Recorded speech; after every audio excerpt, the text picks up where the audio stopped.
Mbak Dek, Assalamualaikum warahmatullahi wabarakatuh. Lalu kalau kita katakan formula itu aman asalkan kita airnya bersih, botolnya steril, bikinnya cuci tangan dulu. Siapa tahu ini ada informasi seperti ini. Baby formula ternyata ada zat radiasinya. Kemudian ini ada laporan kontaminasi. Ada di Cina ditemukan melanin di dalam susu formula. Melanin itu bahan yang kita pakai untuk bikin piring gelas itu kan. Nah, masuk di dalam susu formula bayi.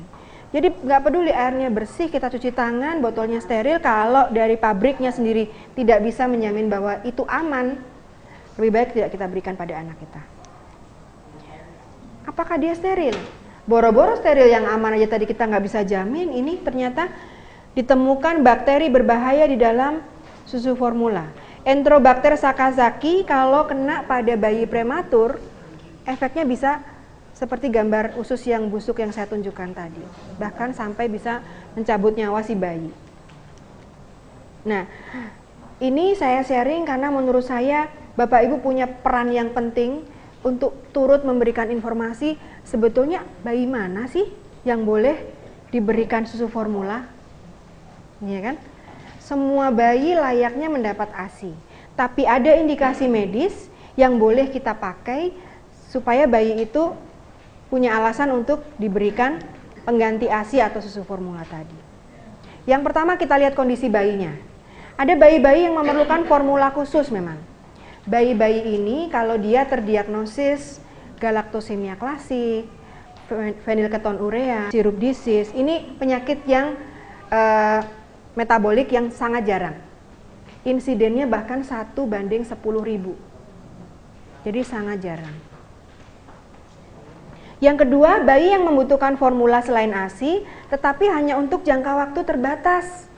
Jadi ibunya tetap boleh nyusui, tapi mungkin dia butuh tambahan sedikit untuk waktu terbatas pada bayi-bayi yang berat badannya lahir rendah, kurang dari 1.500 gram. Pada bayi yang lahir pada usia kehamilan ibunya kurang dari 32 minggu, bayi prematur. Kemudian pada bayi-bayi yang beresiko gula darahnya rendah terus, padahal sudah di ASI. Biasanya bayi-bayi ini memang ada gangguan kontrol hormon. Sehingga pada awal-awal kelahiran, gula darahnya cenderung rendah, padahal ibunya sudah nyusuin. Itu nanti kita beri bantuan susu formula, kita tambahkan hormon yang dia butuhkan, obatnya masuk, dia akan baik. Jadi nggak membutuhkan formula jangka panjang, seterusnya nggak perlu. Tadi kondisi bayi, ini kondisi ibu. Ibu yang dibenarkan tidak menyusui secara permanen adalah ibu dengan infeksi HIV. Banyakkah ibu yang terinfeksi HIV? Banyak. Ibu rumah tangga terutama, ya. Nah, kalau ibunya terinfeksi HIV, di sini disarankan dia boleh nggak nyusuin sama sekali. Atau sekarang karena kita tahu bahwa dengan pemberian antiretroviral terapi untuk HIV itu, kalau ibunya diberi, kemudian bayi baru lahir juga diberikan obat pencegahan, kemudian disusui, itu bahkan bisa menekan penularan sampai 1-2%. Jadi ada syaratnya. Sekarang ini kita berikan pilihan kalau ada ibu HIV. Ibu dengan HIV mau pilih mana? Ibu mau nyusuin atau mau memberikan susu formula? Kalau ibu mau memberikan susu formula, ada syaratnya. Ibu harus mampu membeli susu formula sampai usianya 6 bulan atau lebih. Jadi jangan selang-seling nanti. Kalau ibunya nggak mampu, lebih baik jangan. Pilihan kedua, ibu bisa menyusui. Menyusui langsung dari ibunya, tapi ibunya minum obat ARV sejak dia hamil. Toh ibunya memang HIV kan? Dia minum ARV sejak hamil, dilanjutkan pada saat menyusui. Bayinya waktu lahir kita berikan pencegahan atau profilaksis. Ibunya boleh nyusuin. Syaratnya jangan nyusuin waktu puting lecet, karena kalau ada lecet mungkin ada darah. Nah, darahnya itu yang akan membawa virus HIV-nya ke mulut bayi.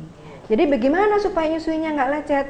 Waktu hamil sudah ketemu dengan konselor, ketemu dengan bidan, dengan dokter yang bisa ngasih tahu nanti teknik nyusuin yang benar supaya nggak lecet seperti apa. Gitu. Lalu yang kedua, ibu yang dibenarkan menghentikan menyusui sementara. Kalau ibunya sakit parah yang menghalangi ibu merawat bayi, ya iyalah kalau ibunya masuk ICU ya, ibunya sakit parah gitu ya, sampai nggak bisa merawat bayi, kita tentu maklum bisa diberikan susu formula. Tapi kalau ibunya hanya sakit batuk pilek, cuman kena DBD misalnya, sakit tipes yang ringan-ringan, boleh tetap nyusuin. Anaknya tidak akan tertular gara-gara menyusui. Lalu kalau ada ini, infeksi virus herpes simplex di payudara. Ini mesti kita lihat ya, dokternya biasanya akan ngasih tahu, oh ibu ini ada infeksi herpes simplex, berhenti dulu ya nyusunya sementara. Atau ibunya minum psikoterapi. Psikoterapi itu obat-obat untuk kejiwaan, ya, antidepresan, obat untuk gangguan jiwa yang parah. Kemudian ibunya terpapar radioaktif, ibu terpapar yodium, atau ibu yang dalam kemo.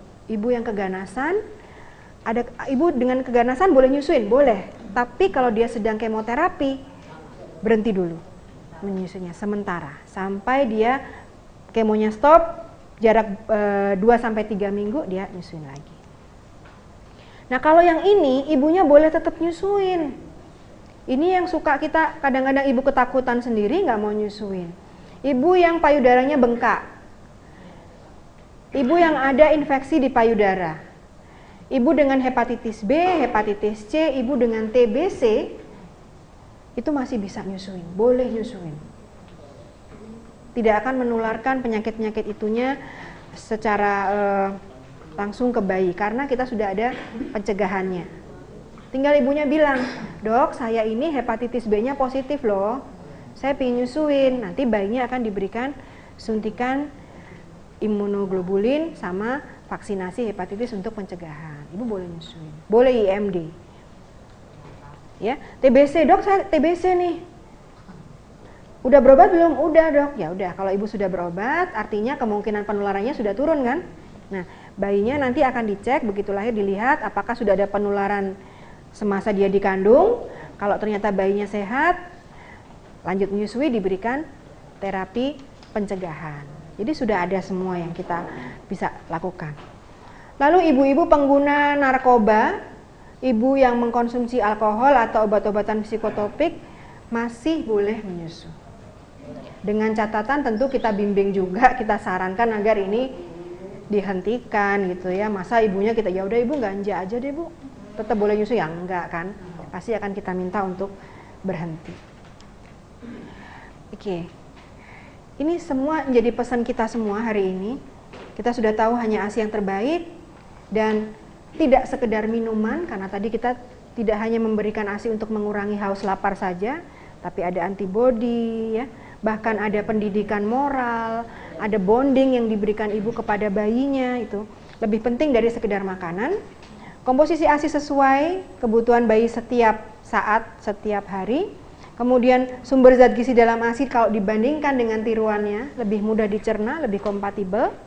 Dan ada properti imunologis dalam ASI, kemudian memberikan keuntungan mental dan psikologis. Sehingga slogan kita adalah pemberian ASI dini sejak baru lahir, ASI saja eksklusif sampai 6 bulan, ASI terus sampai 2 tahun atau lebih. Kalau tentang penyesalan ya Bu ya, saya akan menjawab dari kacamata saya ya sebagai dokter anak ya. Banyak ibu yang baru berhasil memberikan ASI pada bayi keduanya. Bukan salah dia sebetulnya, karena pada saat anak pertama mungkin belum mendapat informasi yang cukup, sehingga meskipun keinginan si ibu besar untuk menyusui, dia mendapat hambatan, tidak ada teman yang membantu, akhirnya menyerah pada pemberian pengganti ASI.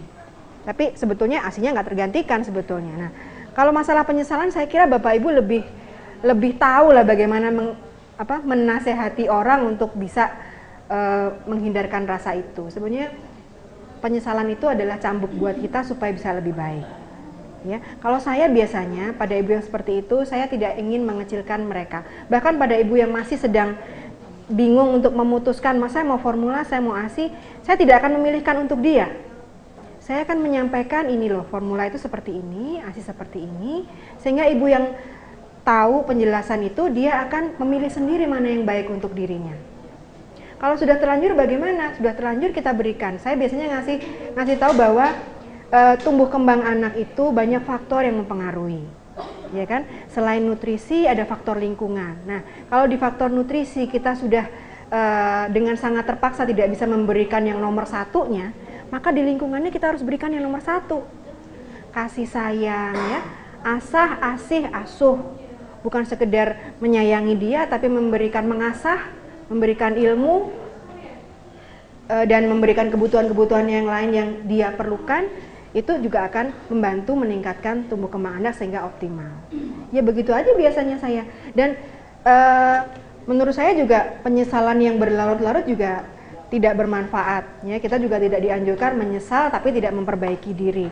Kalau menurut saya di anak pertama enggak, di anak kedua berhasil, berarti penyesalan ibu itu ada manfaatnya gitu, sudah tepat gitu penyesalan di anak pertama. Nah, saya senang sekali karena ini Bu Guru TK gitu ya. Nah, sejak TK kalau anak-anak itu sudah tahu bahwa makanan adik bayi adalah ASI, itu kan nancep tuh anak TK kalau diajarin. Nah, sampai gede pun dia akan tahu bahwa yang normal adalah anak-anak itu minumnya ASI, bukan yang lain. Sampai kapan? Sampai 2 tahun atau lebih. Nah, tadi kalau nyapihnya sampai 3 tahun, rata-rata menurut ahli antropologi, manusia itu usia sapih yang normal adalah 4,7 tahun.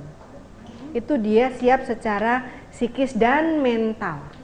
Karena itu kalau ibu menyapih usia 2 tahun kadang-kadang masih ribet, anaknya masih nggak mau. Ya karena dia mengikuti tadi. Risetnya memang usia 4,7 tahun baru siap secara mental. Jangan kita bilang ini anak bandel amat ya, nggak mau disapih ya, nggak mau mandiri, tidak. Karena dia memang masih membutuhkan itu tadi. Butuh menyusuinya, bukan butuh asinya.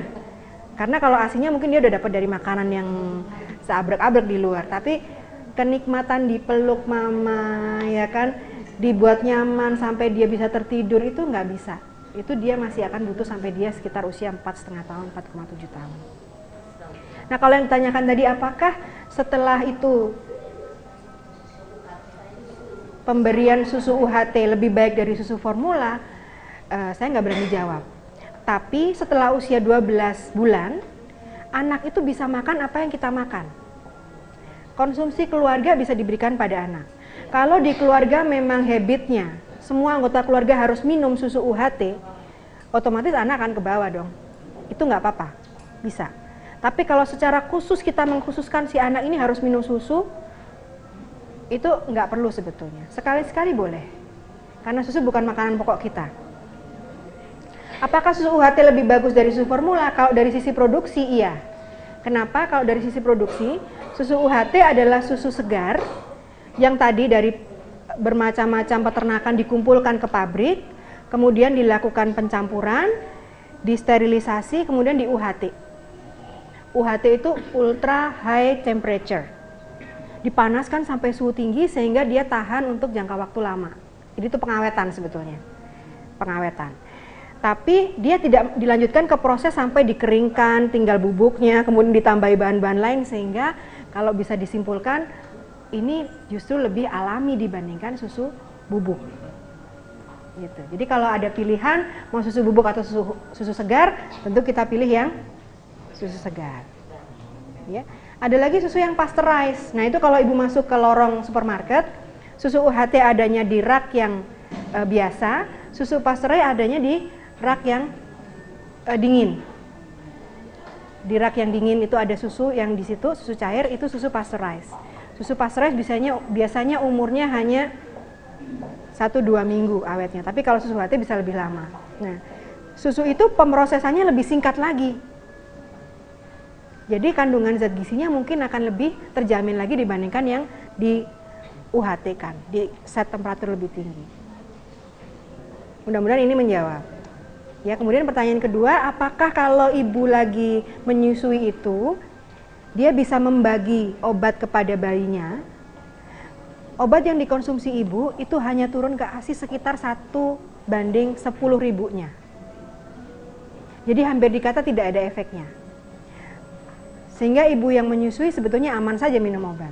Tapi ada beberapa obat, hanya sedikit saja obat, yang memang tidak kita anjurkan. Karena meskipun yang turun di ASI hanya 1/10.000, Kalau bayinya terkena zat itu, dia bisa bahaya. Misalnya kayak tadi, sitostatika, kemoterapi. Ibunya minum kemoterapi, dia dalam ASI-nya mengandung obat kemoterapi, meskipun 1/10.000 itu berbahaya, karena itu obat untuk membunuh sel kan. Orang sakit kanker itu dikasih kemoterapi supaya sel ganasnya mati. Nah, kalau itu turun ke bayi itu bahaya. Jadi hanya sedikit saja obat yang tidak boleh dikonsumsi ibu karena bisa membahayakan bayi. Ada juga obat yang tidak membahayakan bayi, tapi merugikan bayi. Loh, kok bisa? Misalnya obat flu yang ada di warung. Nah, itu biasanya kan kita beli karena kita lagi nggak enak badan, demam, pilek, hidung tersumbat, batuk, terus kita minum obat flu itu kan. Nah, obat flu itu kalau diminum ibunya tidak membahayakan bayi. Tetapi zat pseudoephedrine yang ada di dalam obat flu tadi, yang tujuannya untuk mengeringkan ingus si ibu, dia juga mengeringkan ASI.